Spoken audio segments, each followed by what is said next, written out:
Hi అండి. Hello, welcome back to my channel. ఎలా ఉన్నారు అందరూ? ఇది నేను చేసిన మట్టితో చేసిన గణపతి. ఈరోజు నిమజ్జనం చేద్దాం అనుకుంటున్నాను. ఇలా మట్టితో చేసిన వినాయకుడిని మనం తులసి కోటలో నిమజ్జనం చేయవచ్చు. పసుపు కుంకాలన్నీ సమర్పించి పూలు గంధం మంచి నీళ్ళల్లో కూడా కొద్దిగా తులసాకు అవి వేసి, అయితే ఈ కరిగిపోయిన మట్టిని మళ్ళీ మనం గౌరీదేవిగా బొమ్మ చేసుకోవచ్చు.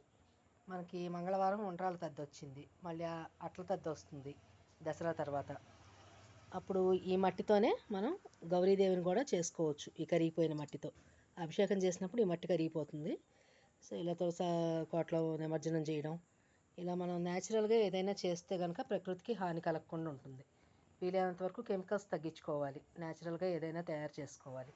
తప్పకుండా మీరందరూ దీన్ని లైక్ చేయండి, షేర్ చేయండి, తప్పకుండా సబ్స్క్రైబ్ చేసుకోండి. మా యోగా ధ్యానం ద్వారా అందరికీ ఇలాంటి మంచి విషయాలు మేము ప్రచారం చేద్దాం అనుకుంటున్నాం.